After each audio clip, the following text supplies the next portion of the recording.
I'm an American. I pay $1,600 for a flat that has no bedroom. That's 2/3 of my income. I'm an American. I work 50 hours a week. I don't have health insurance. I'm an American. I couldn't afford to have a child even if I wanted to. I'm $7,000 in debt. This is why I feel like the cost of living has never been as bad as it is right now. Because it used to be when the cost of living was high, it was for the things that you need in life. Food, gas, shelter, etc. All those things cost a lot of money. Right now, all of those things still cost a lot of money. And also, I feel like it's just expensive to just be alive. Like, I feel like my life as soon as I wake up is literally just me putting down a credit card, and it's just a tab. You put student loans on credit cards? Yeah. Credit cards are like 30%. Yeah, I didn't know better back then. So When? I had a job. I was getting paid well. What were you doing? When? When was this? When? So I was working as a sales rep at a tile store. I was making around $3-4 grand a month. Federal student loans, like on the bad side, start getting to 8%. Yeah. The credit cards are like 30%. It's not this Apple Card, is it? It's that Apple An Card. Apple Card. You put student loans on Tim Apple's credit card. Yeah. I owe TJ Maxx $9,562.30. And that is exactly what we are going to be discussing today. We have a lot of videos of people making bad financial decisions and then later on regretting it and putting on those videos on TikToks and YouTubes later on for people to see. And we would like to view this video for educational purposes, but also to learn from it, because I truly think the life is too short to just learn from your own mistakes. So before we do that, please subscribe to this channel. We really need your support. And if you'd like to be featured on this channel, please leave your comment down in the comment section below, and we'll be showing that up in the next video. Let's dive into it. What's the worst financial decision you ever made in your life?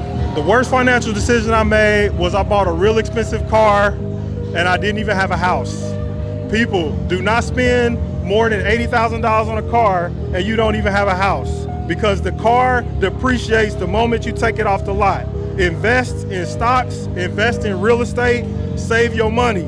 That's how you do it. That was my worst decision. Okay, so his sentiments are good, but the advice, that is still wrong. Don't spend more than $80,000 if you don't have a house. Wrong. Don't buy a new car at all. Buy a used car because it has already gone through the depreciation cycle that it would have from the time it was new.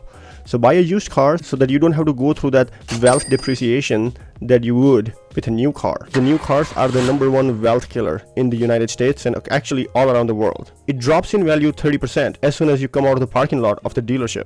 So don't do it. Just buy a used car that is in good shape, maintained good, and just use that. It's gonna last you probably as long as the new car would have. So don't buy a new car unless you are a millionaire and you're just killing it. If you can't pay for it in cash, means you can't afford it. The best advice I got, put that credit card away, rip it up, throw it away. Why not? Because you're gonna be broke by the time you're 40, paying all those interest rates and keep paying the minimum, and you'll never get there. And I have a 22-year-old daughter. I feel bad for her because it's tough for them to make it. Prices are way too high, incomes are not enough. It's tough to save these days. Absolutely. This guy nailed it. Credit cards are designed to trap you in a financial debt for a long period of time. Credit cards can either be very good for you or very bad for you. It can be very good if you're just trying to build credit score by paying off everything that you bought every month in full. But it can be very, very bad if you don't have enough money to pay off your entire credit that you borrowed from the credit card every single month. And guess what? You continue to pay compound interest up to 30% on certain credit cards. Usually the average is about 21%, and that's still very, very high. Like even 2% interest, compound interest on credit card could be very high. But guess what? There are no 2% credit cards. They start from 21% and goes up. So don't do it. You guys want to talk about some crazy shit? This is $100 worth of groceries. $100 even.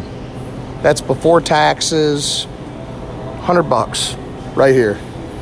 The dude has about 2 pieces of meat, couple of oranges, some vegetables and some fruits, and that's all there is. Think about it, how crazy that is. $100 worth of grocery gets you only this much. It wasn't this bad. This is the reality of new Trump's economy. The inflation has gone up so high, you could argue it was still bad, but it has only gotten worse and worse and worse. Guess why it's so high? The tariff. The tariffs are kicking in. You are basically paying for the tariff. Guys, be mindful. These tariffs are not paid for by the country of the product's origin. We are paying for it as the consumer. We are, not the other country. $17.33. That's how much I paid today for this coffee. I'm here and I'm just adding some numbers together and doing my budget because you know what? Today I asked my husband, where's the money? We're making the best we've ever made. Both earners, both incomes, good incomes and everything. And we don't have money. We're living paycheck to paycheck basically. So I put the numbers together and I decided to look at my budget. On June the 2nd, 2023, and I'm going to try to insert somewhere here the photo I took a shot of, how much I paid for it. On June the 2nd, 2023, the same exact coffee was $9.92. It's almost doubled. Of course, my salary hasn't doubled. My income has not doubled. It went up a little bit, but certainly nowhere near that.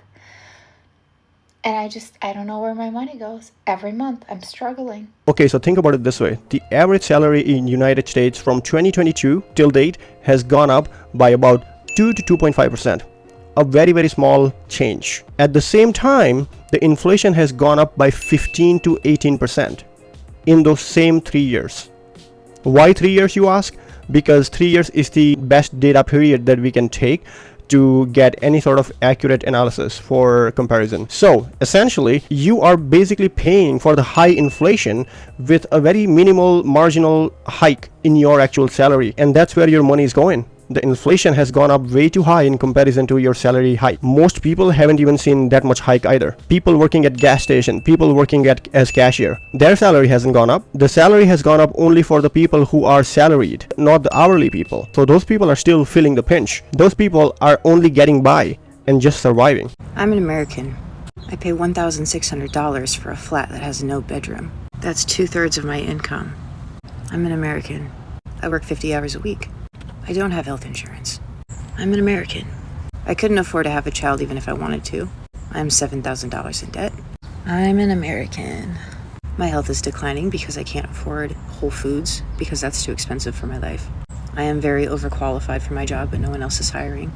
I'm an American. I make my boss hundreds of thousands, if not millions of dollars, while I can barely keep myself alive. I'm an American. I have never been out of the States. I have never been on a vacation. I'm an American. I make $20-some an hour. A livable wage here is like 30-some. Yet I don't qualify for government assistance whatsoever. On the days I don't work, I'm so tired I just sleep all day. I'm an American. My electric bill is so expensive I sit outside in the heat because I can't afford to turn the AC on in the damn house. I'm an American, and I fear I'm just an average American. I'm living the American dream. And that, my friend, really is what an average American is feeling today. Feeling out of place, not being able to get employed in the field that you've studied, not being able to find proper jobs, feeling a sense of depression for the financial reality that we are in today. And this is the result of the debt of $18.2 trillion that we have in United States of America overall. Guess how this debt is serviced? By increased tariff on the common people, by increased taxes on common people. And that has resulted in higher expenses on the credit card. Currently, the average American has $7,321 in debt on their credit card. That is up from last year, which was $6,900 last year. The rate of credit card delinquencies has gone up since last year. It was 15%. And now it stands at 23%. Also, the dollar has become weak. $1 in 2017 is $1.32 today. That's a depreciation of almost 33%. All of these points that I told you results in the net effect of feeling a pinch, feeling a hard pinch financially as an American overall. When you go to the grocery store, when you go to buy a house, when you go to buy a car, when you want an insurance, when you want to buy shoes, when you want to buy flowers, everything. Okay, and that is the net result. It's the year 2000 and a loaf of bread is 99 cents. That same loaf will cost you nearly $4 in 2025. It's the year 2000 and a gallon of gas is $1.49. You'll be paying over $4 for that in 2025. It's the year 2000 and a Big Mac meal is $4. That's a $12 meal by 2025. It's the year 2000 and my one-bedroom apartment is $650 a month. That's just 1 week's rent in 2025. It's the year 2000 and this new Camry is $8,000. This car will cost over $30,000 in 2025. It's the year 2000, and this family home is 165. That'll be $500,000 by 2025. It's the year 2000, and a cup of coffee is $1.65. You'll pay almost $5 for that in 2025. It's the year 2000, and a movie ticket is $5.50. You'll be paying over $15 for that in 2025. Good old days, huh? Now that is an AI generated video, but it does show you the reality of what were the prices back in the year 2000 versus what it is now. It used to be actually only $4 for Big Mac meal. Think about that. Such a huge price hike. And it's totally unjustifiable. All of this is big profit sharing by big organizations, by big companies, and price gouging going on rampantly. That's what that is. A lot of us are not old enough to have seen that time, but you can just imagine how it must have been when you actually only paid 99 cents for a loaf of bread that actually does cost $4.30 almost nowadays. All of the examples that's shown in the video, if you compare them, the prices in comparison to the year 2000 have gone up almost 3.5 to 4 times now. And that, my friend, is a huge hike. That's a serious inflation, I would call it. And that begs the question, why so much inflation? Why everything is so expensive nowadays? And you know what? It's a complicated answer. No one likes to hear it because of political correctness. That's the reality, unfortunately. I would say if you keep your head down, work towards your goal, make sure that you don't get distracted towards other things, and continue to work towards your goal, you will be very successful. And if you watch this video all the way up until here, can I please ask you to subscribe to my channel? We would really appreciate it. We really need your support and help. Can you please subscribe? And if you'd like to support this channel further, you can buy me a coffee. There is a link in the description. Please help us get monetized and please help us grow bigger. I'll see you in the next one.